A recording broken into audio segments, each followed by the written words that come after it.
Okay, so today's exercises are kind of an interesting theme that's always been in my head is like a standard part of history, but 2025, who knows? There's people born recently and in the past 20 years who might not kind of pick up on it. But there was a point when, like, the band scene, right? Musicians, the music scene, even when people got big, everybody was allowed to have their acoustic ballad.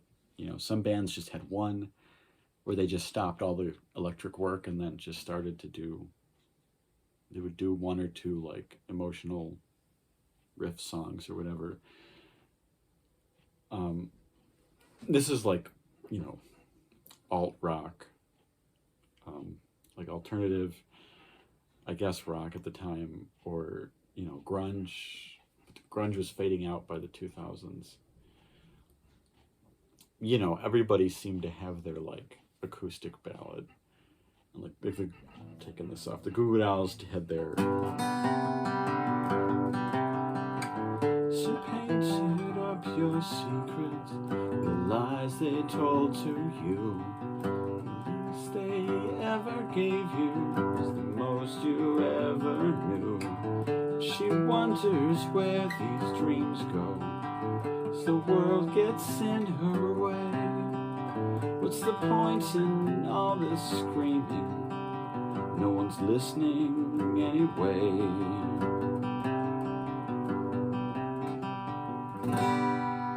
Right, it was Goo Goo Dolls. I mean, Oasis had their own. You know, Oasis had a couple. Like even grunge, like Alice in Chains had towards the end of the career.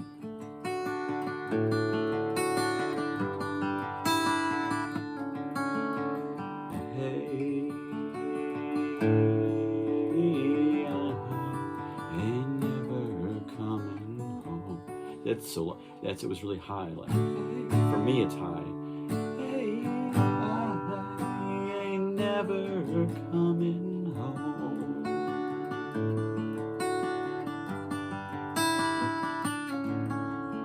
Got my woman, lost my friend, the things I've done, where I've been.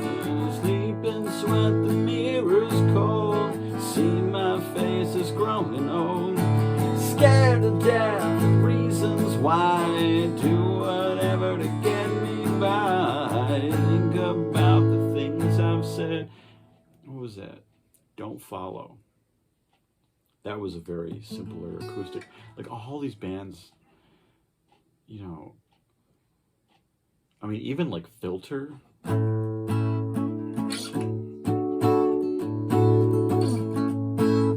That was like a pretty heavy metal band. And then, yeah, and then they did that random like,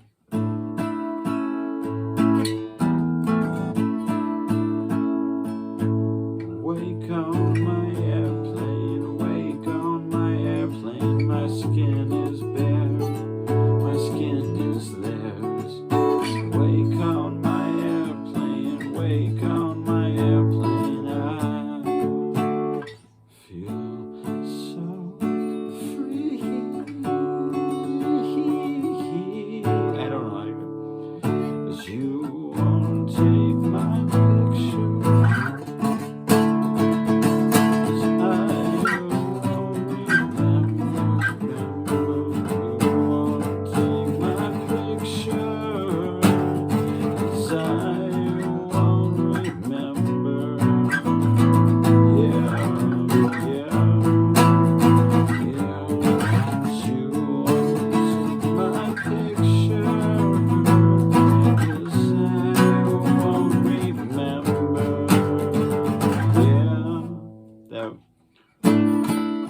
That thing, that was kind of a, like, they brought out like bonga drums on stage for that. It was kind of a cool like part of the music scene, like the popular commercial music scene, that like everyone was allowed to have that. You're allowed to have one, but like one of the most popular, was in my head earlier, and I've never really looked into it. It's simple. It's because all these kids knew it when I was a kid. Like, oh, if you can play guitar, you can play this one song. So I didn't even freaking bother. I was like, okay, like, I'm already tired of it, and I don't even know it, you know. But it was in my head this morning, and I was like, oh, I should take a look at that. Like actually take a look at it. And there's, you know, one of the reasons I think it was a hit is because it's not just your fifth and your one. It's got some actually like tasteful directions that it goes in with its melody.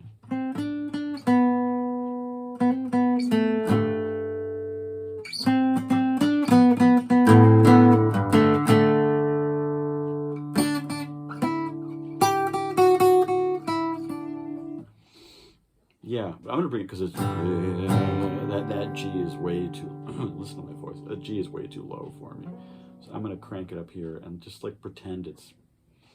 That's better. Pretend it's in the same key. I don't know. I complain a lot about that, but a lot of people can't tell when there's a cover done in a different key because it's the same ratio. It's the same intervals. For me, it's a different color in my head.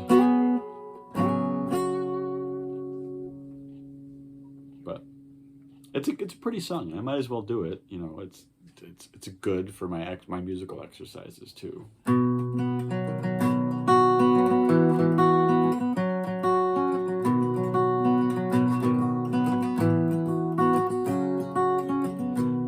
Another turning point for another. That's one of the tricks.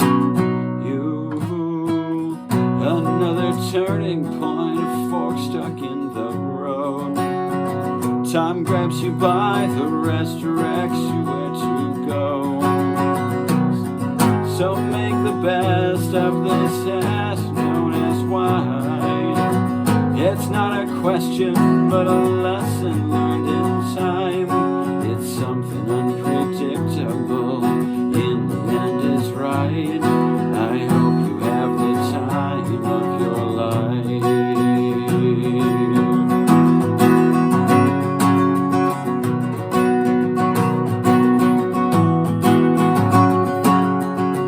So take the photographs and still frames in your mind.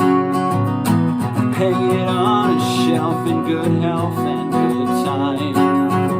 Tattoos and memories and dead skin on trial. For what it's worth, it was worth all the while. It's something unpredictable, in the end is right. I hope you have the time of your life.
Something like that.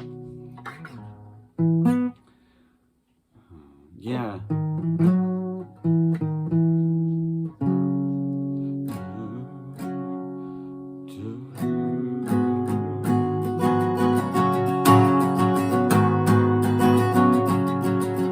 That's a beautiful strings in her. Do do do do do do do.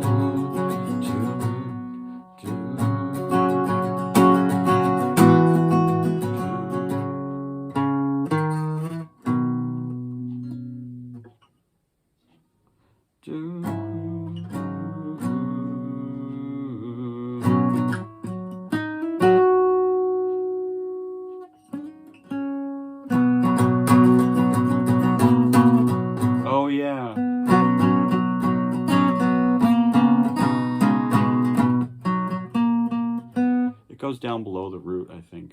Or, yeah, and then comes back to it. Anyways, whatever that is. That was very, very pretty. I mean, it was so pretty it became like an international hit. Like, which is... oh yeah, he fucks up twice. Fuck.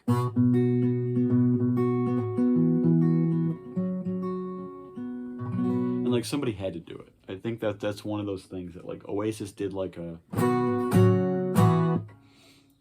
About you now. That song, like a bunch of bands had to do that, like C, that like G, C add 9, D thing, because like other bands earlier, I mean the Beatles, not that, but like George Harrison,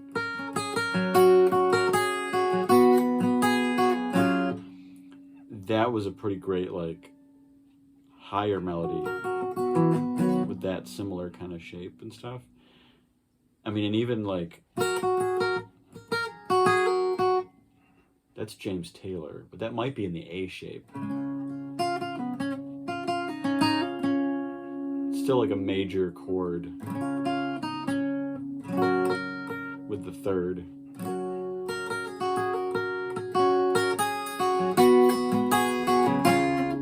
That uses the A7 though, as the turnaround.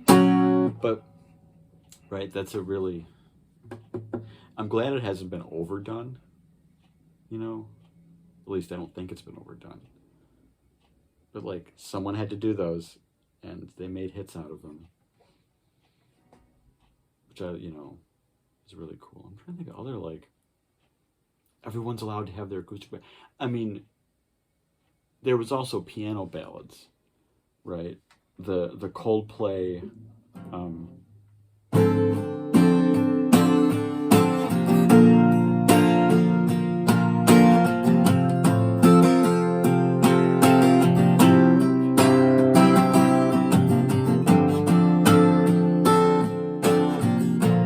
The Scientist was like their really, really, really popular piano hit, and then like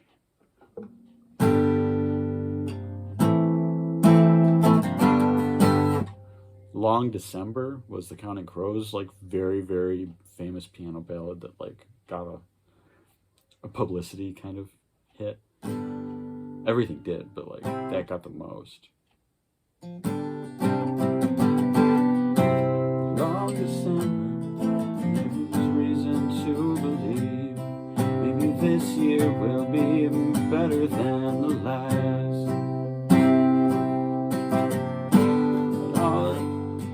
You look across a crowded room to see the way that light attaches to a girl.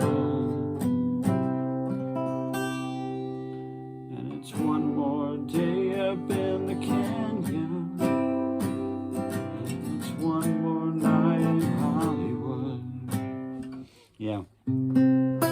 It just seemed like back in my heyday that like bands had their ballads, you know. They're small ballads, because like there were big ballads, you know, that had like massive strings and like the full band and everything, but everybody was allowed to have their acoustic ballad. So I guess that's the theme for today. See ya.